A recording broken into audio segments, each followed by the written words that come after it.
বাংলাদেশ ইস্যুতে অতীতে একাধিক বিতর্কিত মন্তব্য করে আলোচনায় আসা পশ্চিমবঙ্গের মুখ্যমন্ত্রী শুভেন্দু অধিকারী এবার অবস্থান কিছুটা পরিবর্তন করেছেন। এবার তিনি বাংলাদেশ প্রসঙ্গে সরাসরি কোনো মন্তব্য না করে বিষয়টি কেন্দ্রীয় সরকারের উপর ছেড়ে দিয়েছেন।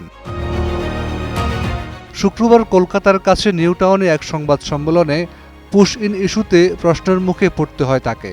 এ সময় এক প্রশ্নের জবাবে শুভেন্দু অধিকারী বলেন, একটি বাইরের দেশের সংসদে এই বিষয় উত্থাপন করবে, এটি আপনার মুখ থেকে শুনছি। এই ব্যাপারে আমি কোনো উত্তর দেব না। এ বিষয়ে কথা বলার জন্য ভারতের পররাষ্ট্র মন্ত্রণালয় রয়েছে।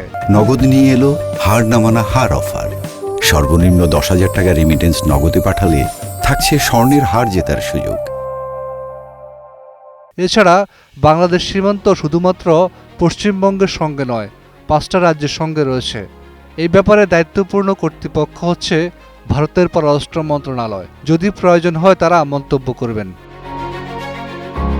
সীমান্ত নিরাপত্তা প্রসঙ্গে মুখ্যমন্ত্রী জানান, সীমান্ত সুরক্ষিত করার অংশ হিসেবে সীমান্তরক্ষী বাহিনী বিএসএফকে জমি হস্তান্তর করা হচ্ছে। ইতিমধ্যে প্রায় 100 কিলোমিটার জমি বিএসএফের কাছে দেয়া হয়েছে বলেও দাবি করেন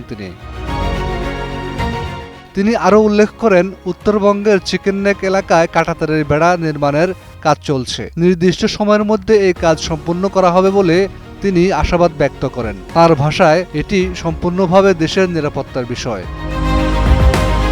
ডেস্ক রিপোর্ট, 21 টেলিভিশন।